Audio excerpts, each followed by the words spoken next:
What up, my peepos? This is your cosmic homegirl, and I'm doing a forecast for all of us, aka the cosmic weather, for the week starting January 19th of 2020 and ending January 26th of 2020. So thank you guys very much for tuning in. It is a new year and a new decade. Holy moly, I can't believe it, but we're here though. So if you guys want to know how your year is going to go based on your sun, your rising sign, or your moon sign, I do have general horoscopes available for those for this year, for 2020 horoscopes available on my website, which is indigomoonastrology.com. Go to the horoscopes page, which is at the top here, and you can order a 2020 forecast for your sign. And I do go in depth and in detail about all the major transits, also where all the Venus transits, Mars transits, Mercury retrograde, the eclipses, the north node, the south node, like all that stuff, like what it means for your sign. So if you want to check it out and get a preview into how your year is going to go based on my insights, then hit my website, and I will leave a link in the description box for that too. But what's going on January 19th through 26th? How's everybody doing recovering from the eclipse? And then we've got that Saturn and Pluto conjunction. Actually, it's still popping off. Now they're both at 23 degrees. So we still have a lot of stuff in Capricorn hanging out. We have Mercury now in Aquarius. So the Capricorn stellium is kind of, going to just be the outer planets for now. For the rest of the year until Mars hits Capricorn, like in the next month or two. But what's going on? So on the 19th, this is when the moon is finishing up through the sign of Scorpio, which, Scorpio is, the Scorpio moon phases are, I know it's so cliche to say it, but they're intense. Yes, they're emotionally intense. But it's not so bad, when we do have Venus, the other feminine planet, in a water sign in Pisces as well. So moon and Venus together in water signs, it kind of sweetens up the mood a little bit. Does make us more sensitive and yes, more romantic and all of that.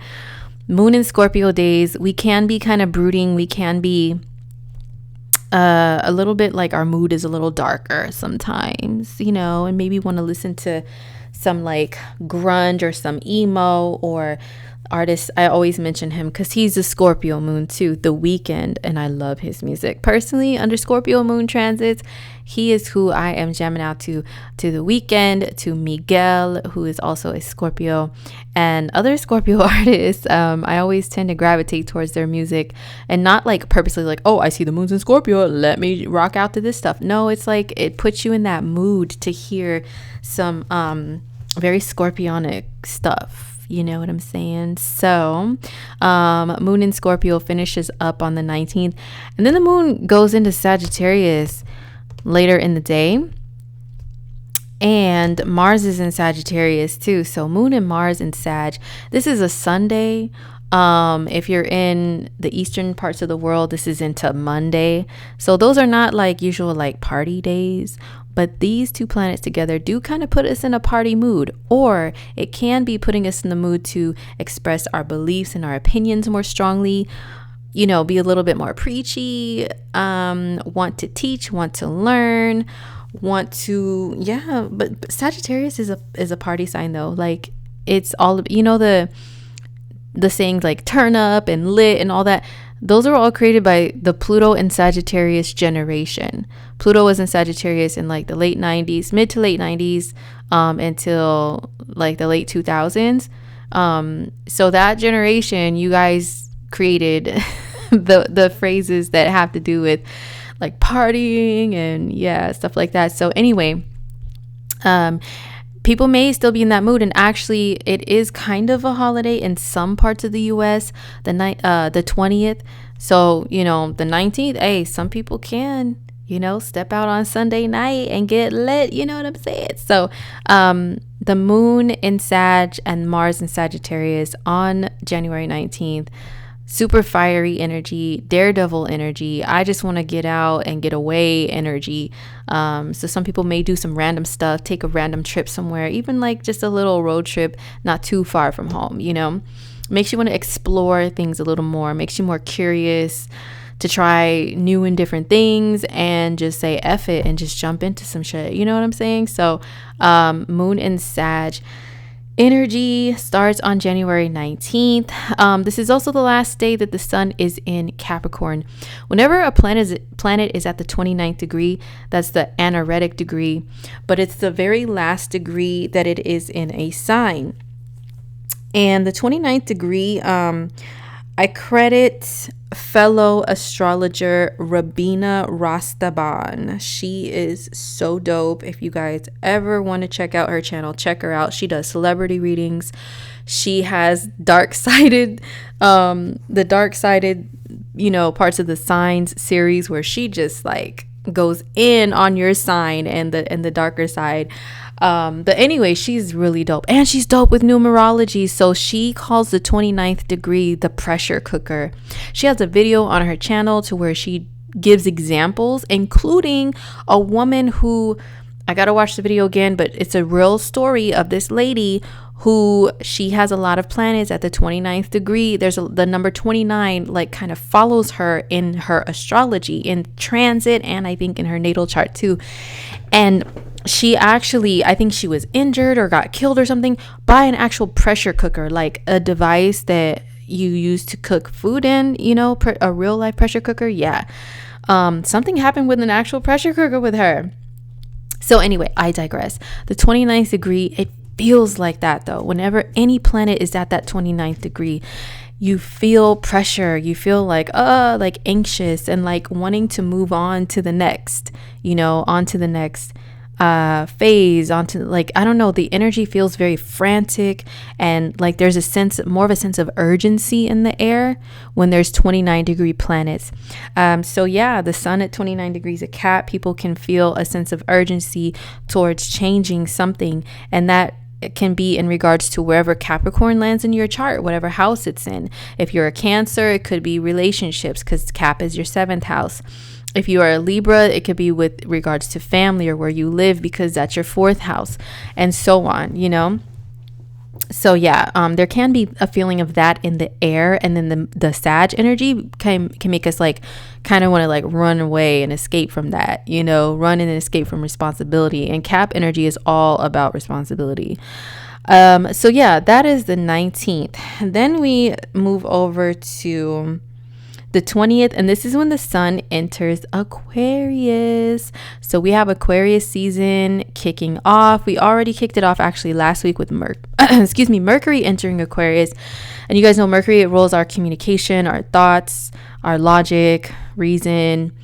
If you text someone, if you DM someone, if you are speaking, if you're writing to somebody, any of that, that's all ruled by Mercury. So I already kind of went in on Mercury and Aquarius last week and told you guys this energy could be very know-it-all. Like, I love Aquarius people. I love Aquarian energy.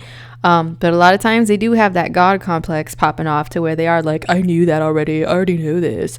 Or, oh, you sheeple are following the trends and I don't do things like that. So yeah, and I noticed Mercury and Aquarius, people who have Mercury and Aquarius, them and also Mercury and Leo people drag their words out like, I am so royal and I know everything. I don't know what you sheeple are doing. Like they actually talk like that. And Mercury and Aquarius talks very like monotone too. But anyway, our thinking is very Aquarian, you know, with this. But yeah, the sun being in Aquarius, this brings more of that Aquarius vibe to where we are kind of thinking outside the box. It is weirdo energy. It is hipster energy. It is, you know, just doing things differently. And the sun and Mercury are both squaring Uranus, which is the ruling planet of Aquarius. So it rules the same things, like being eccentric, being outside the box, things that are out of the ordinary, surprises. Uranus rules surprises, electricity. It rules the trends, but it also rules like having knowledge of the trends is Aquarius. creating trends is Aquarius, but following trends, no. Aquarian energy will create trends, but then once they become a wave, remember the waves don't just symbolize water, okay? Once they create a wave with something, then they like abandon it once everybody jumps on board with it. Then they're like, oh, I'm done with this. This isn't cool anymore to me. And now I'm annoyed because everybody's on it. So yeah, following the trends is not an Aquarius thing, but creating them, yes. So we can all have our own inner sense of being an innovator in some sort of way with something in our lives. You know, it doesn't have to be like being an inventor of something necessarily, but even in your daily life, just being an innovator, coming up with new concepts and ideas for things with whatever it is that you do, whether you're an artist, whether you're just Joe Schmo who works at the freaking post office, or you're Kathy who works in a freaking like an accounting office or something. You know what I mean? You can still be very creative and outside the box with how you do your daily job, so this is the vibe that Aquarius season brings. And also it can be kind of dry. I'm not gonna lie, I know that rhymes. Aquarian energy could be very emotionally dry, and just like it's about like J. Cole, the rapper J. Cole, is an Aquarius sun sign, right? And I heard him in this interview a long time ago, because I think he doesn't really do many interviews anymore, but he was on an interview. He was in an interview a long time ago, and he said that he rises above things and takes an aerial view of things, observes them scientifically before he, and assesses things in that way, like in a scientific way, before he takes action or speaks or something like that.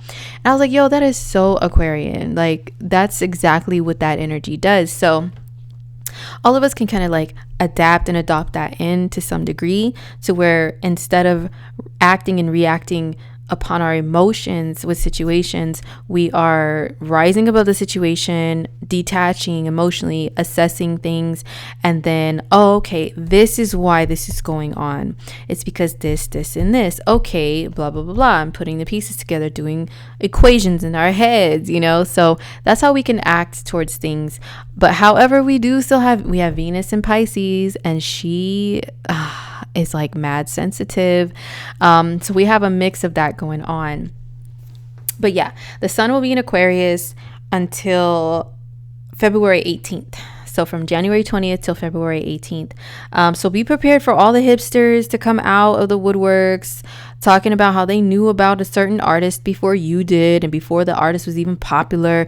And prepare for them to come out and wear things that are outside the norm. Prepare for all of social media fashion to be, saturated with alien looks.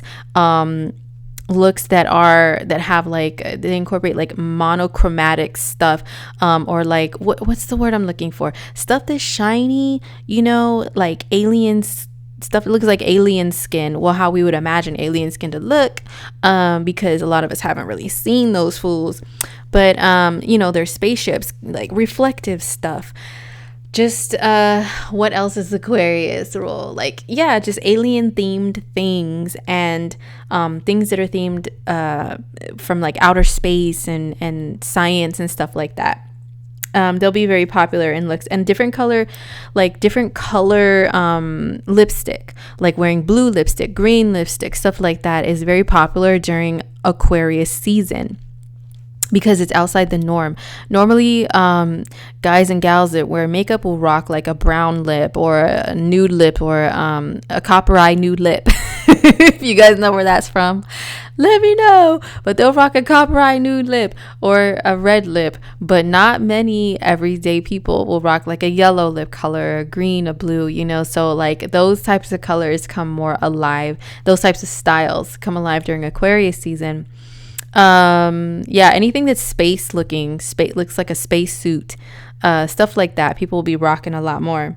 All right, so we have on the 21st the moon. Okay, but first of all, hold up, wait a minute.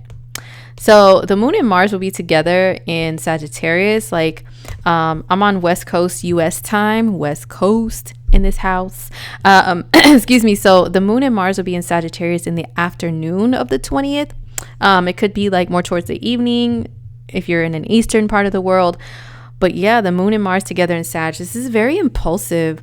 It is fun, but it could be like, do some dumb shit. Not gonna lie, I love Sag energy. I love Sag people. I know I'm not supposed to be biased, but yo, just keeping it real because I'm a real human being. Sag is my favorite sign. If I had to, all the signs I love things about and don't love things about. But if I do have to rank them just personally in my life, how well I get along with them and what their energy does to me and how it interacts with me, Sag is a number one. Okay, like if those questions to say, if you could trade any of your signs for another sign, what would it be? Ding ding ding. For me, Sagittarius. I would trade my Scorpio rising for Sagittarius rising in a mother heartbeat. You know what I mean? So I love you guys, but this energy is very impulsive, very daredevil, very just F it, let's just jump and fly. Wee! Like Sag energy is very much that.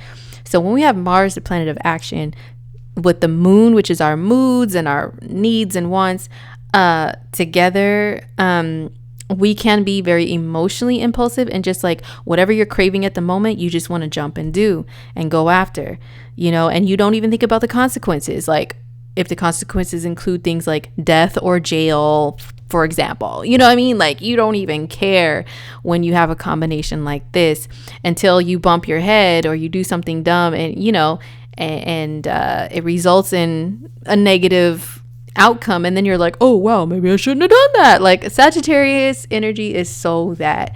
So yeah, a lot of people can be feeling that on this day, or you can just be feeling very optimistic, very happy-go-lucky. You believe in your goals and your dreams and your actions and your words, and you just do, right? So there's good and bad to this energy, like everything else. But yeah, like I said, some people have this day off in the US, so just don't do anything stupid to get yourself hurt or hurt anybody else, or in trouble. Because we still have a wealth of Capricorn energy and that rules the authoritas, okay? The authorities. So yeah. Anyway, so, and also the moon, oh no, now we go to the 21st and the moon shifts into Capricorn, like late in the day, where I'm at, but it could be, yeah, it's probably counted as, more so the 22nd and in other parts of the world other than the west coast of the US but the moon moves into Capricorn very late at night here and into the next day, which is the 22nd. So the moon will join Jupiter, Pluto, Saturn, all in Cappy, and yeah, this is a more serious vibe. This is if you did anything dumb when the moon was with Mars and Sag. When the moon goes into Capricorn, that's when you're going to be like, oh, well, maybe I shouldn't have done that. Either your inner authority or will tell you that, or hopefully no outside sources of authority. Get on your ass about dumb stuff that you did when the moon was in Sag with Mars. But it could just be you yourself kind of like looking back on some of your actions that were a little irresponsible and be like, damn. Yeah, why did I do that? I'm so immature. I'm such a child. Ugh. That's kind of how Capricorn energy could be. But what's the mood like when the moon is in Cap? It is serious and it is more calculating. It is thinking about the future in a very goal-oriented, serious way. Like, what's your plans for this and that? And it's thinking about finances and planning things based on your finances, planning things based on reality, not just dreams or wishes.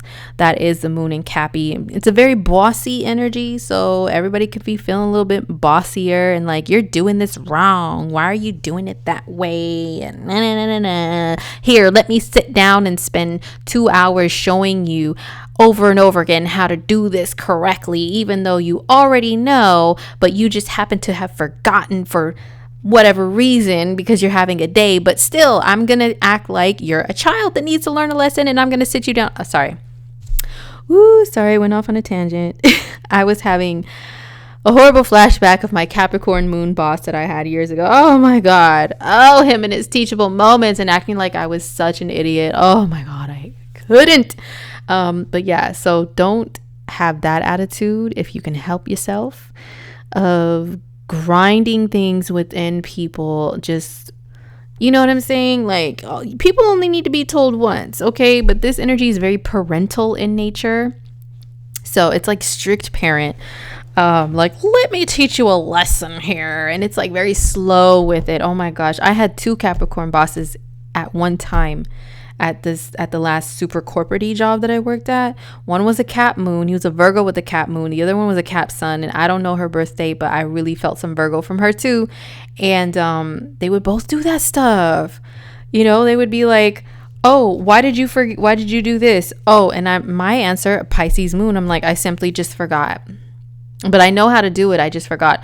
No, here, let me show you how to do it over again. Like, you need a teachable moment. And that teachable moment would require them to like move so slow. Oh my God, it was torture. I'm like, look, I swear I'm not a dumbass. I just simply forgot. Capricorn energy does not like to hear that you just simply forgot to do something. They really are like, no, you're a child and you need to be taught a lesson and taught well. So anyway, I digress, but yes, that energy is irritating to some. Just keep that in mind, people, if you catch yourself acting like that. But these are really good days for looking ahead into the future in a very realistic way, a very grounded way, a very practical way, and figuring out your next move in a boss way. Like I said, this is bossy energy, but it is about being a top dog, though, top notch. And so we could be kind of in that vibe, in that mode, you know what I mean, for the days of the moon in Capricorn. Excellent for looking at things involving history, researching history and traditions and stuff like that too, and things that are like antique and of value that are like older, you know. It's good energy for that. Okay, so on the 23rd, this is when we have the sun square Uranus. See, the sun is 2 degrees of Aquarius squaring Uranus at 2 degrees of Taurus. So this energy is a little bit off the wall. So if you catch yourself or other people acting a little bit more, you know, kookier than usual, that's why. Because the sun square Uranus brings out our inner weirdos, okay? It's electric energy. It zaps us and makes us like, ooh. So that's how all of us could be feeling as a collective.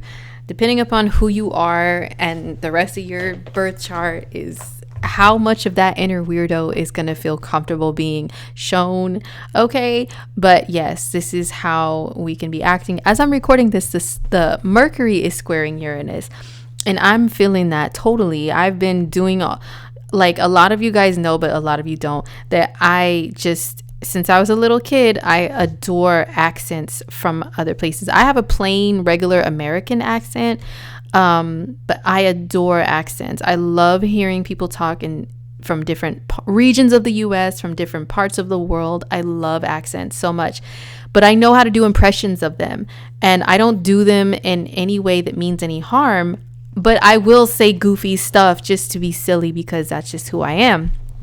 So I hope nobody ever takes my little accents the wrong way, because I did get a comment one time from some guy saying, oh my God, you're being racist. Yo, I am like so far from that.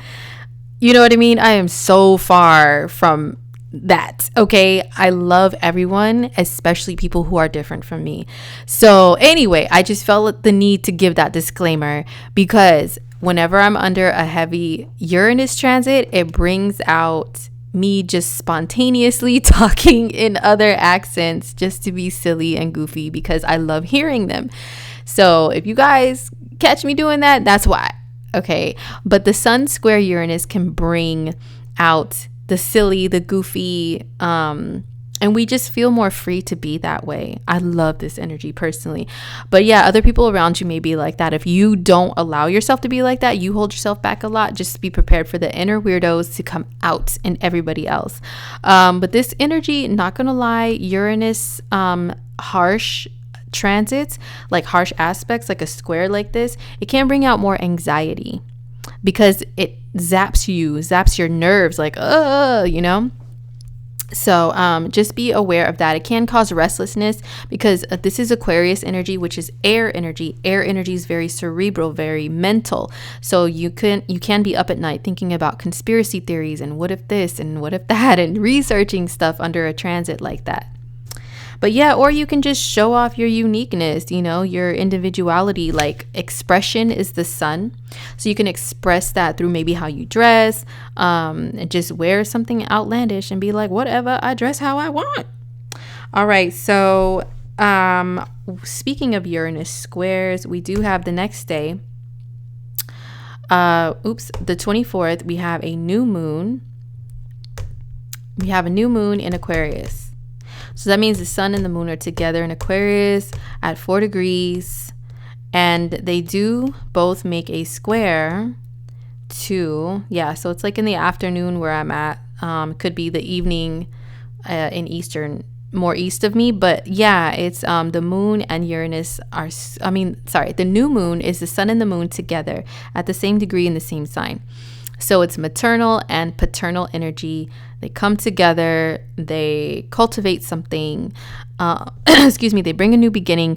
But a lot of times what I find with new moons is that they may have to clear something away first in order to allow fertile ground for something to grow, right? Clear something old first. So new moons, sometimes everybody's like, there are new beginnings. No, sometimes there's an ending to something that needed to happen because it clears it away so that you have now space for fresh and new energy to come through. So this new moon in Aquarius, it is in a square to Uranus, so that can cause like some sort of surprising, shocking something or another to come up. With like maybe a clearing away of something and then or with a new beginning with something. This is a lot of Aquarius, a lot of Uranus energy. So I would imagine just in general, the new moon in Aquarius can bring like a new idea, a new invention, a new, some sort of news that's like, oh my gosh, shocking to everybody. Can bring some out of the ordinary things to be popping off. Okay. I forgot to mention Aquarius energy is very humanitarian. A lot of you guys know that, a lot of you don't, but it is humanitarian in nature. It's very much about standing up for people that their rights are not always stood up for, or maybe they don't always have a voice or whatever, and just saying, hey, these people need to be counted too, don't forget about them, and protests and stuff like that are very Aquarian. Gathering of the masses is Aquarian. So who knows, with this new moon in Aquarius, maybe some people may be feeling that type of a vibe and gathering to protest against something or another under this energy. Okay. Or there could be some news that comes out, especially over the airwaves, over the internet, with the new moon in Aquarius square Uranus. So that's on the 24th. And on the 26th, this is when the moon enters Pisces. She enters Pisces on the 26th. Okay, it could be more the 27th if you're in an eastern part of the world, but the moon feminine, Venus feminine, Neptune, I feel like Neptune has a feminine vibe to it too. But all of these planets are going to gather together in the sign of Pisces. So starting on the 26th. So it's it's calm and serene energy. We have Venus is she's squaring Mars though. Like exactly on this day, Venus is she's squaring Mars. So I'm going to talk about that in a second. But the moon, our mood, the vibe of it all is entering Pisces. So it's more soothing, very romantic, very dreamy. We can be very much in tune with our dreams and spirituality and stuff like that. Pisces energy rules music and movies and anything you escape through, even like video games could be Pisces, because Pisces rules the imagination, So the moon steps in there, and that's the vibe, that's the mood. So you may want to listen to some Pisces artists that have a Pisces moon. Maybe I'm always in that vibe too when the moon goes into Pisces, and I will not even be thinking about that fact, but I'll just start having a craving for listening to like Janae Aiko or Kehlani, or other artists with a Pisces moon like Prince. Michael Jackson's a Pisces moon. Who else? Elvis is a Pisces moon. If there's any Elvis fans out there, there's like countless artists, especially some of the greatest in history, in modern history, have Pisces moons. But anyway, so you may want to be in that zone. It's a good day to take long baths, long showers, let your inner mermaid or merman come through. Merman, I've got the black lung pop.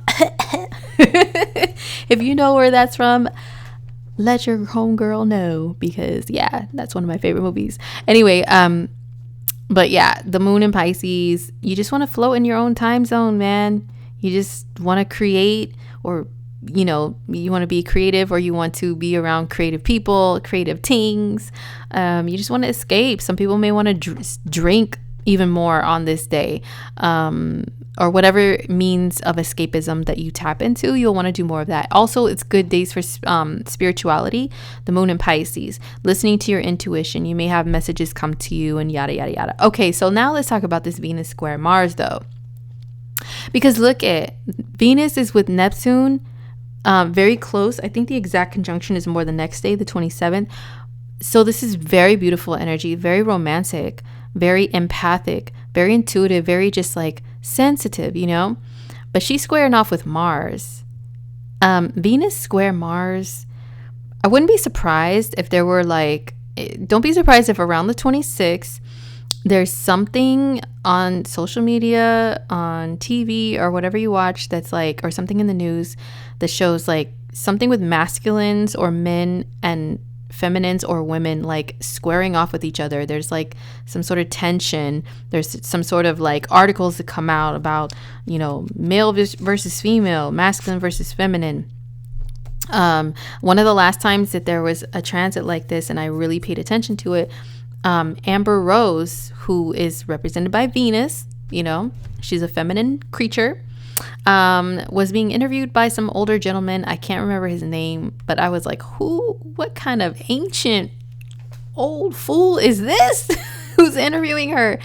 He did not understand her feminism, feminist ways or whatever at all. And he was very masculine and old school, women should belong at home with the children. That's how he talked. And I was like, oh my gosh, why is this old fool?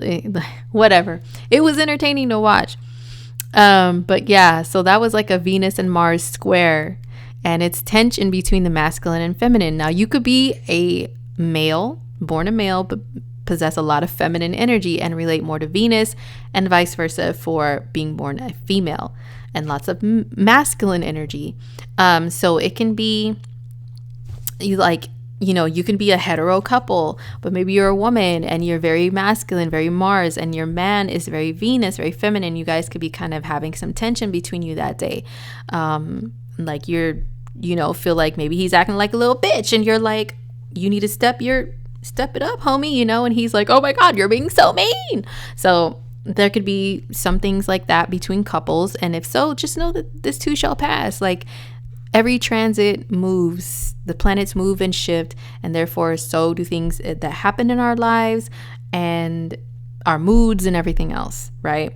So just know that if you guys are having a day, you're just having a day. And when this square starts to dissipate over the course of the next week or so, maybe you guys will be good, and you'll figure out if you had an argument, disagreement, hey, maybe it was stupid. There was just a lot of tension in the air that day. But let me tell you guys though, tension between Venus and Mars doesn't always have to be bad. It could be good. It could be I really want somebody in a good way and I can't take it anymore. I have to say something. I have to act upon this tension. There could be tension that's between you and another person to where there's a very strong attraction. It's extremely strong, and you just cannot hold it back anymore when there's an aspect like this popping off in the sky. Because the tension leads to frustration, which leads to a breaking point where it's you know what? I gotta speak, or I have to act. I have to do something. So, yeah, that's what this Venus and Mars square could do. So that can lead to to a lot of good things popping off. You know what I mean? Especially with Venus and Neptune together ruling like fantasy and stuff. And let me just stop right there. The moon's in Scorpio as I'm recording this, and I'm about to say more than I probably should. Okay. All right. So anyway, that is what's going on the 19th through the 26th of January 2020. So thank you guys so much for listening and tuning in. Remember, I do have the yearly horoscopes on my website, indigomoon.astrology.com. They're on the horoscopes page. I'm not going to be able to do horoscopes for the month of February for the signs. When I can pick those back up again, I will let you guys know. I just have way too much going on. And as I mentioned before, my laptop, I have a lot of issues with it. It's super slow now. I don't really have a lot of resources for alternatives at the moment. And I'll be able to pick things up soon. I know I will. But yeah, just for right now, things have to be cut back a little bit. But I will see you guys next week. If you want any more insight into things and the energy in the air, and maybe some laughs about some things that are going on, because I do post a lot of jokes and memes and stuff, go to my Instagram, follow me on Instagram. It's at Cosmic Homegirl. And usually in my stories, I'll post like memes and also, some stuff about astrology that's like helpful information. But in my teaching style, you guys know me, I'm not like a boring professor that just like blah, blah, blah, blah, blah, all these facts and stats and stuff. Nah, I keep it real and keep it down here on earth. Okay, so anyway, I'll see you guys next week. Peace.